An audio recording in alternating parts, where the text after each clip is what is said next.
हरे कृष्णा। तो अभी हम भगवद गीता के प्रथम अध्याय के अंतर्गत श्लोक संख्या 21 और 22 पर विचार करेंगे। अर्जुन उवाच सेनयोरुभयोर्मध्ये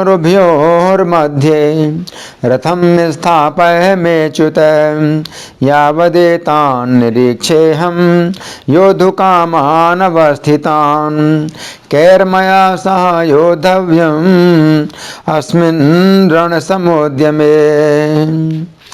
तो यहाँ पर अर्जुन कह रहे हैं, तो पिछले श्लोक में संजय ने कहा था कि भगवान अर्जुन जो है जब देखते हैं कि युद्ध भूमि में धृतराष्ट्र के पुत्रों ने युद्ध की तैयारी कर ली है, तो अर्जुन ने भी धनुष उठाया और श्री कृष्ण से इस प्रकार बोले। अब यहाँ पर है अर्जुन उवाच, यानी अर्जुन ने कहा। अब अर्जुन ने क्या कहा श्री कृष्ण से? तो ये शब्द हैं सेनयोरुभयोर मध्ये रथम स्थापय में अच्युत, कि हे अच्युत मेरे रथ को आप दोनों सेनाओं के बीच में खड़ा करिए। यावत एतान निरीक्षेयम्, ताकि मैं देख सकूं। क्या देख सकूं?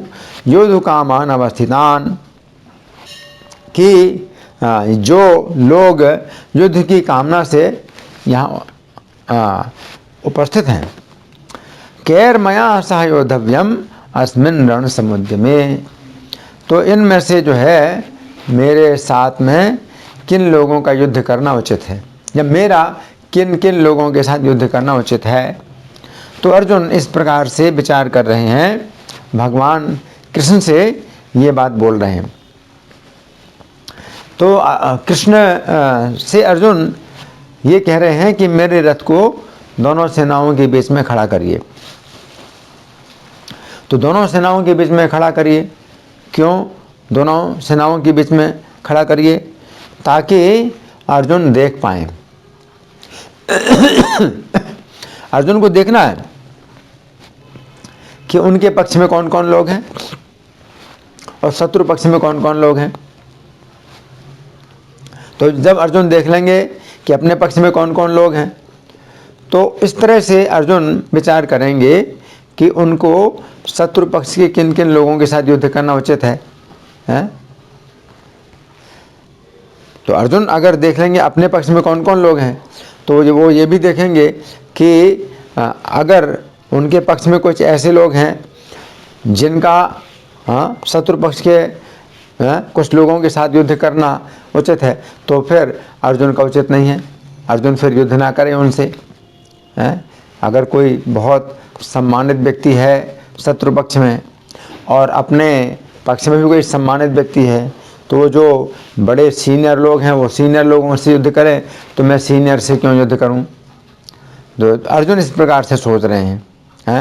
या अपने से कोई बहुत जूनियर है, उम्र में छोटा है, और हमारे पक्ष में भी कोई व्यक्ति ऐसा है जो उम्र में छोटा है, तो छोटा व्यक्ति छोटे से युद्ध करे, तो किस प्रकार से उचित है? तो अर्जुन इसलिए दोनों पक्षों के बीच में अपने रथ को खड़ा करना चाहते हैं।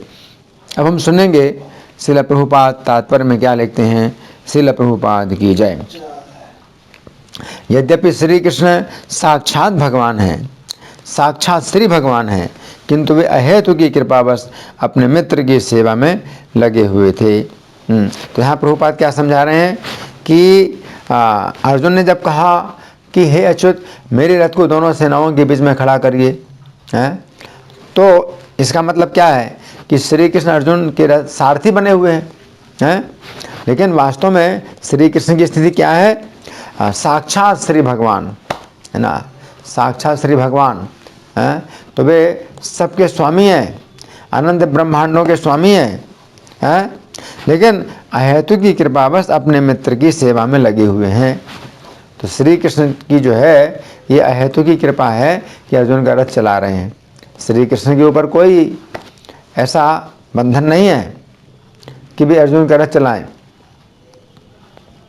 वे तो अपने आनंद के लिए ही प्रत्येक कार्य करते हैं, और उनका आनंद किस प्रकार होता है कि वे जो है कृपा करते हैं तो वे कृपा करने में आनंद लेते हैं।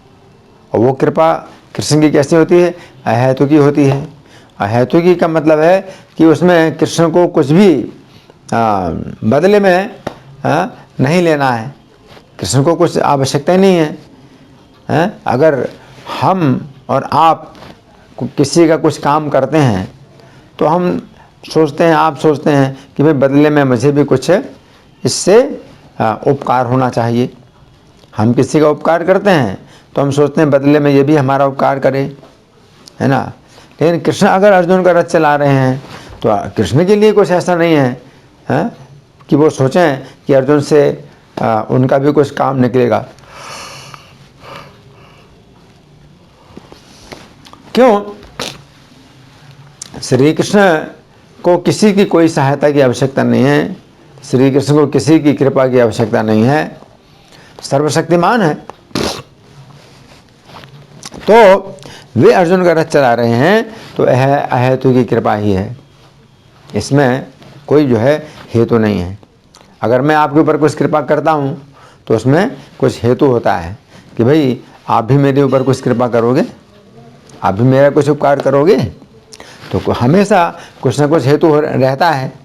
लेकिन कृष्ण का क्या हेतु है? कृष्ण का तो कोई हेतु नहीं है। कृष्ण को तो कुछ भी आशा, वो क्यों आशा करेंगे कि वे अर्जुन का रथ चला रहे हैं तो अर्जुन भी जो है उनका कुछ काम करेंगे और उनको कुछ सहायता कर देंगे, उनको कुछ सहारा दे देंगे। तो कृष्ण को कहाँ किसी की सहायता की आवश्यकता है या किसी सहारे की आवश्यकता है। तो प्रभुपाद लिखते हैं अहेतु की कृपावश वे अपने मित्र की सेवा में लगे हुए थे। आगे प्रभुपाद लिखते हैं वे अपने भक्तों पर स्नेह दिखाने में कभी नहीं चूकते, इसीलिए अर्जुन ने उन्हें अच्युत कहा है। स्नेह, उनका जो स्नेह है, कृष्ण का स्नेह है, तो उसमें कभी कमी नहीं आती। अच्युत का एक अर्थ, अच्युत के कई अर्थ हैं, है ना। तो एक अच्युत का अर्थ ये भी है कि अगर मित्रता का निर्वाह करते हैं कृष्ण, किसी के मित्र बनते हैं तो पूर्ण रूप से मित्र बन जाते हैं। तो अर्जुन के कृष्ण मित्र हैं, और जब मित्र हैं तो फिर उनकी मित्रता में कहीं भी कमी नहीं आती है। अर्जुन के साथ में वो पूरी मित्रता का निर्वाह करते हैं। तो इसीलिए अर्जुन ने उन्हें अच्युत कहा है। आगे प्रभुपाद लिखते हैं सारथी रूप में उन्हें अर्जुन की आज्ञा का पालन करना था और उन्होंने इसमें कोई संकोच नहीं किया है। तो यहाँ पर श्री कृष्ण को अब ऐसा नहीं लग रहा है कि अर्जुन मुझे आदेश क्यों दे रहे हैं, क्या मैं नौकर हूँ?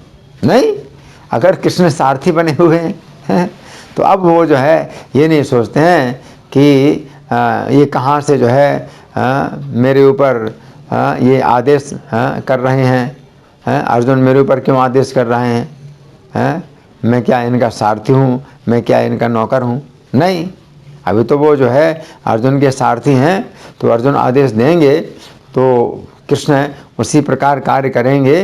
तो इसमें कृष्ण को जो है किसी प्रकार का संकोच नहीं है। तो प्रभुपाद लिखते हैं अतः उन्हें अच्युत कहकर संबोधित किया गया है, इसलिए अच्युत हैं कि वो जरा भी इस बात में वो पीछे नहीं हटते। अच्युत का मतलब यही है कि किसी बात में पीछे नहीं हटते हैं, कि पहले तो कह दिया कि ठीक है मैं रथ चलाऊंगा और अब जो है दिमाग में कुछ दूसरा विचार आ गया कि अरे मैं कहाँ से फंस गया, अब मैं यहाँ रथ क्यों चला रहा हूँ, नहीं मैं रथ नहीं चलाऊंगा।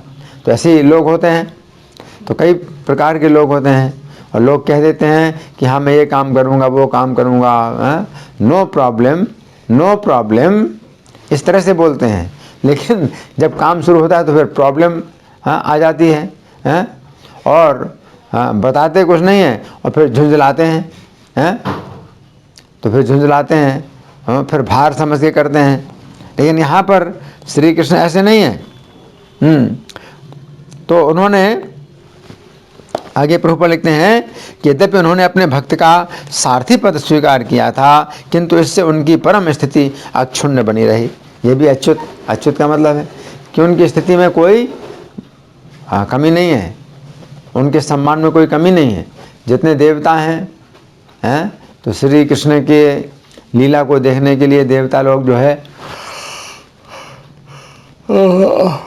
आकाश में स्थित हैं और भगवान श्री कृष्ण की लीलाएं देख रहे हैं। तो देवता लोग जो है जब देखते हैं कि श्री कृष्ण अर्जुन का रथ चला रहे हैं तो उनकी और जो है वो महानता समझते हैं। तो देवताओं की नज़रों में श्री कृष्ण का सम्मान घट नहीं रहा है कि अर्जुन का रथ क्यों चला रहे हैं। तो देवता लोग ये सोचते हैं कि अर्जुन कितने भाग्यशाली हैं। शंकर और ब्रह्मा जी भी इतने भाग्यशाली नहीं हैं जितने भाग्यशाली अर्जुन हैं कि जिनका रथ श्री कृष्ण चला रहे हैं, है ना। तो देवता लोग श्री कृष्ण का जो है श्री कृष्ण की महिमा कम नहीं समझते हैं कि श्री कृष्ण की महिमा कम हो गई, बल्कि अर्जुन की महिमा कितनी बड़ी हो गई, कितनी ज़्यादा अर्जुन की महिमा है, अर्जुन का सौभाग्य कितना ज़्यादा है। तो देवता लोग इस प्रकार से सोचते हैं। तो इसलिए भी श्री कृष्ण अच्युत हैं। आगे प्रभुपाद लिखते हैं, प्रत्येक परिस्थिति में वे इंद्रियों के स्वामी भगवान ऋषिकेश हैं। हाँ, तो अच्युत का मतलब ये है कि प्रत्येक व्यक्ति की इंद्रियों में जो है उनका नियंत्रण है श्री कृष्ण का।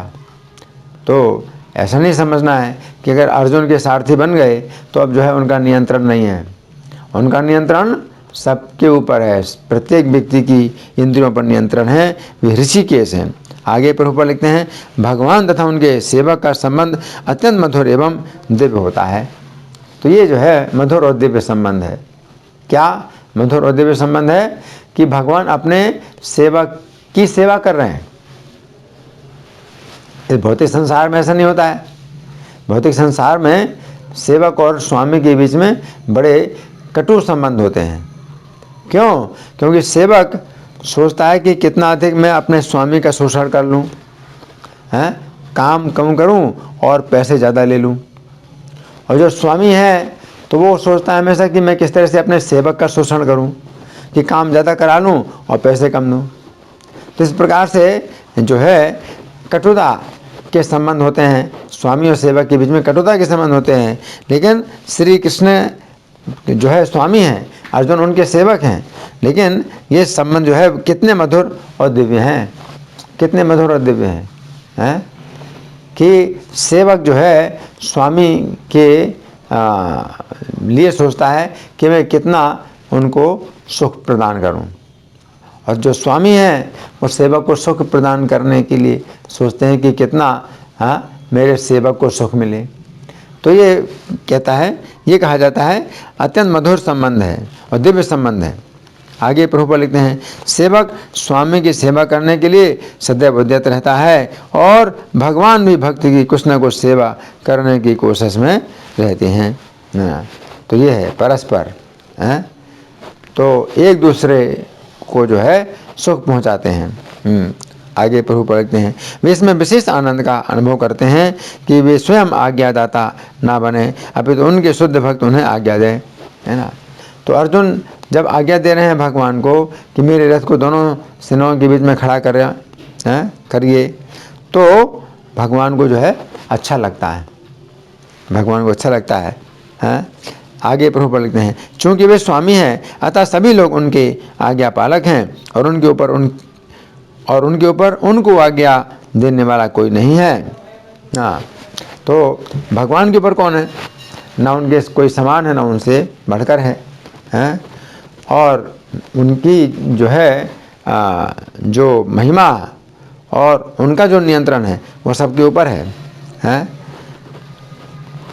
तो भगवान जो है, भगवान भी चाहते हैं, क्या चाहते हैं कि वे भी किसी की आज्ञा का पालन करें।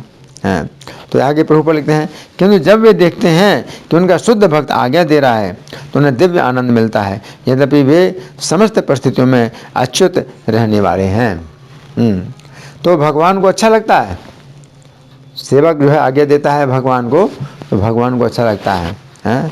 जैसे कि पिता भी हैं, तो कभी कभी बच्चे को अपनी पीठ में जो है बैठा करके और चलता है तो पिता को आनंद आता है। क्या?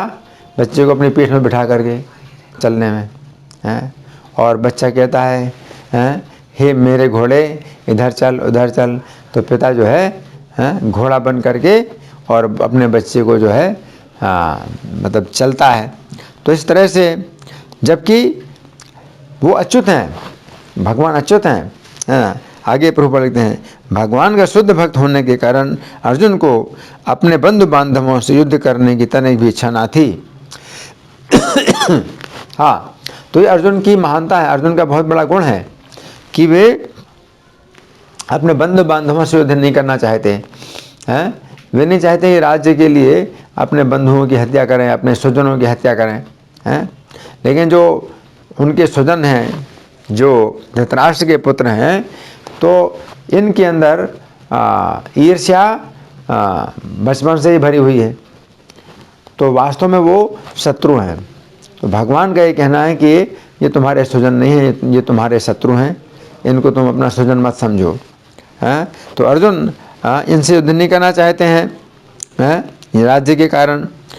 आगे प्रभुपाद लिखते हैं, किंतु दुर्योधन द्वारा शांतिपूर्ण समझौता ना करके हठ धर्मिता पर उतारू होने के कारण अर्जुन को युद्ध भूमि में आना पड़ा। तो वास्तव में जो दुर्योधन है वो इतना दुष्ट है कि किसी बात को भी मानने के लिए तैयार नहीं, और जितना भी उसको अवसर दिया जाता है, कि ठीक है, उसको उसके ऊपर दया की जाती है, और उसके अपराधों को सहन किया जाता है, उतना ही अधिक वो और ज़्यादा अपराध कर रहा है। तो ये जो दुर्योधन है ये किसी प्रकार से दया के लायक नहीं है। दया, इसके ऊपर जितना भी दया की जाती है उतना अधिक वो आपको क्या समझता है, कमज़ोर समझता है, और आपको गलत समझता है। तो ऐसे लोगों को जब शक्ति दिखाई जाती है तब वो होश में आते हैं कि आप सही हैं। आप जब उनको शक्ति दिखाते हैं अपनी, तो उनको समझ में आता है कि हाँ सही हैं, आप सही हैं। और जब तक आप शक्ति नहीं दिखाते और दबते जाते हैं, उतना तक वो और दबाते हैं और आपको गलत भी समझते हैं। तो ऐसे दुर्योधन है। तो प्रभुपाद लिखते हैं कि ये शांतिपूर्ण समझौता वो करना नहीं चाहता है, हठ धर्मिता पर उतारू है। हठ धर्मिता पर उतारू है, उसका धर्म ही है जिद करना, हठ करना, है ना। और उसका हठ किस बात पर है कि बिना युद्ध की जमीन सुई के नोक के बराबर भी नहीं मिलेगी। दुर्योधन का ये जो है हठ धर्मिता है। तो इस कारण से अर्जुन को युद्धभूमि में आना पड़ा। आगे प्रभुपाद लिखते हैं, अतः वे ये जानने के लिए अत्यंत उत्सुक थे कि युद्धभूमि में कौन कौन से अग्रणी व्यक्ति उपस्थित हैं। यद्यपि युद्धभूमि में शांति प्रयासों का कोई प्रश्न नहीं उठता, तो भी वे उन्हें फिर से देखना चाह रहे थे, और ये देखना चाह रहे थे कि वे इस अवांछित युद्ध पर किस हद तक तुले हुए हैं। तो प्रभुपाद ये समझा रहे हैं कि अर्जुन अभी भी सोच रहे हैं कि अगर ये लोग संधि का प्रस्ताव करें तो अच्छा है कि हमें इनकी हत्या ना करनी पड़े। अर्जुन ये सोच रहे हैं, है ना। लेकिन वास्तव में दुर्योधन के मन में एक ऐसा ज्ञान भरा हुआ है कि वो सोचता है कि युद्ध में उसको विजय जरूर प्राप्त हो जाएगी और पांडवों को पराजय प्राप्त होगी, या पांडव लोग मारे जाएंगे, और उसको जो है पूरा निष्कंटक राज्य प्राप्त हो जाएगा, पूरी पृथ्वी का निष्कंटक राज्य प्राप्त हो जाएगा। तो अर्जुन इस प्रकार से सोच रहे हैं कि अगर अभी भी मौका है कि ये लोग अगर डर करके संधि कर लें और हमारा जो राज्य का हिस्सा है वो दे दें तो अच्छी बात है, युद्ध ना हो। तो अर्जुन ने यद्यपि धनुष जरूर उठा लिया है, लेकिन तो भी वे आशा अभी भी कर रहे हैं कि शत्रु पक्ष के जो लोग हैं तो ये अगर अपनी तरफ से युद्ध बंद करा दें तो अच्छा है कि हमें इनको ना मारना पड़े, क्योंकि हमारे ही ये बंधु बांधव हैं। तो यहाँ पर प्रभुपाद का तात्पर्य समाप्त हुआ है। अब हम श्री भगवान ने कहा में से कुछ पाठ कर रहे हैं।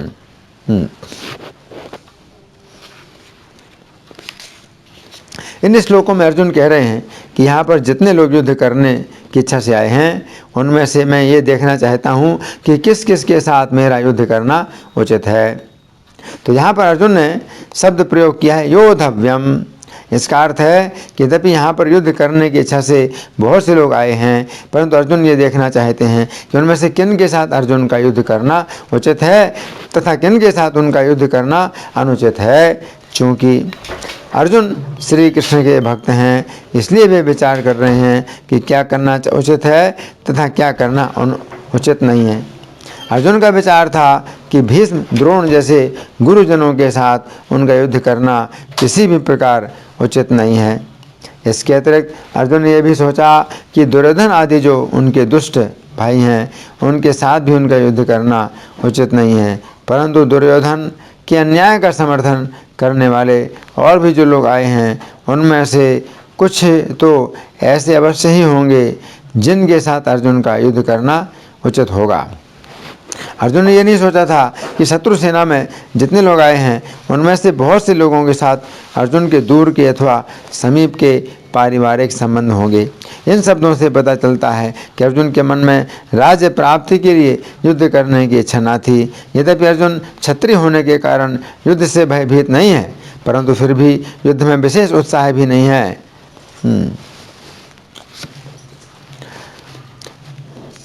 तो श्रील प्रभुपाद यहाँ पर समझा रहे हैं कि अर्जुन श्री कृष्ण के शुद्ध भक्त हैं, इसीलिए विचार कर रहे हैं कि किसके साथ युद्ध करें। अर्जुन के शब्द हैं कैर्मया सह योद्धव्यम। यदि दूसरे प्रकार से सोचा जाए तो हम कह सकते हैं कि अर्जुन श्री कृष्ण से प्रश्न कर रहे हैं कि मैं किसके साथ युद्ध करूं। इससे पता चलता है कि अर्जुन श्री कृष्ण पर पूर्ण आश्रित हैं। जीव का स्वरूप है श्री कृष्ण का नित्य दास। दास शब्द के ही समान एक अन्य शब्द है किंकर। किंकर शब्द संस्कृत के दो शब्दों से बना है, किम और कर। किम का अर्थ है क्या और कर का अर्थ है करूं। इस प्रकार किंकर का अर्थ हुआ मैं क्या करूं। जो सच्चा सेवक है वह सदैव प्रश्न करता है कि मैं क्या करूं।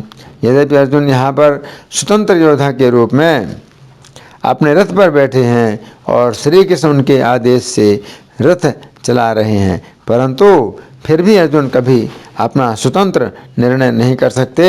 श्री कृष्ण भी अर्जुन को अपना निर्णय करने की स्वतंत्रता देते हैं।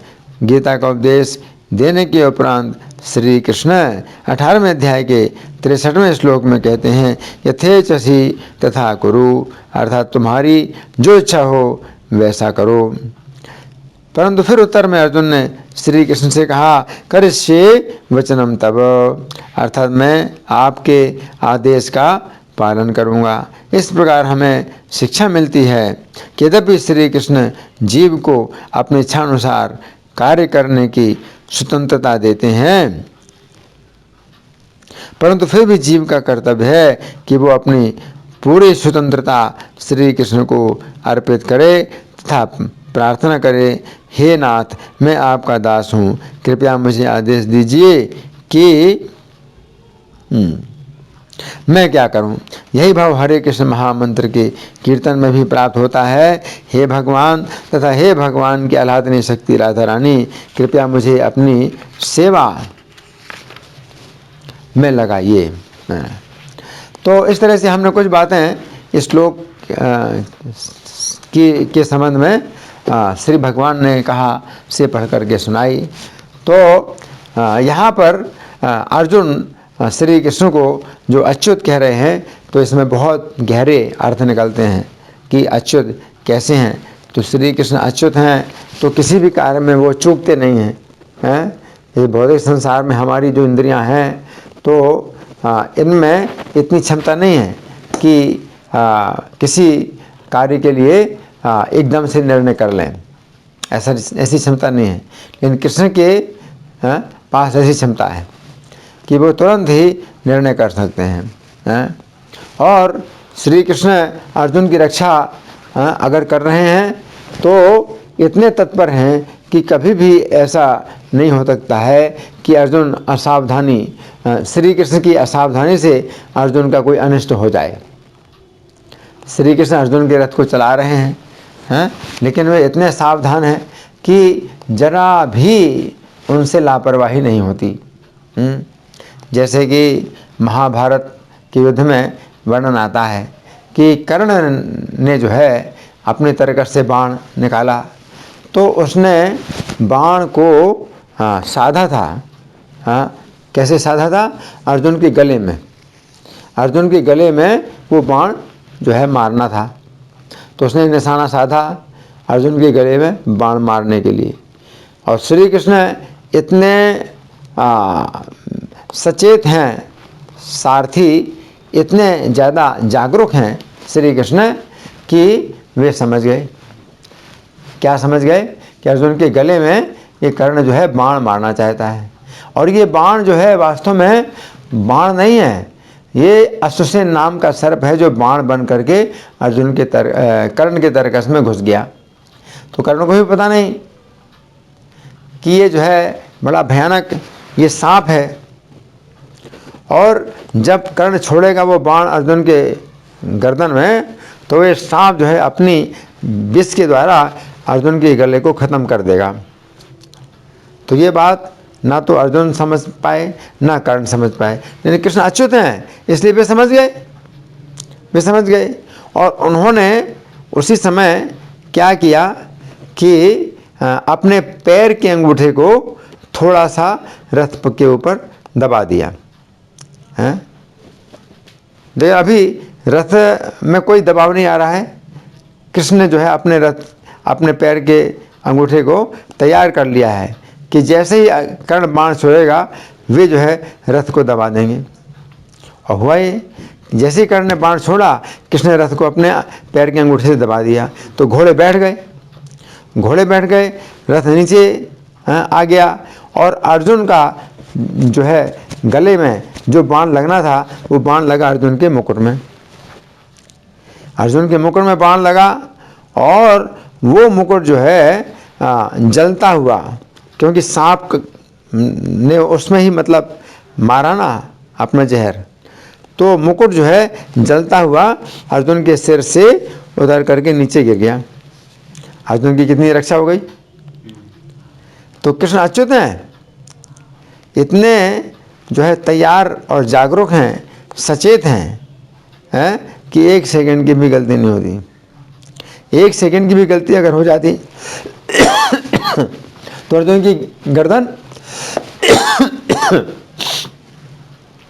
की गर्दन समाप्त हो जाती।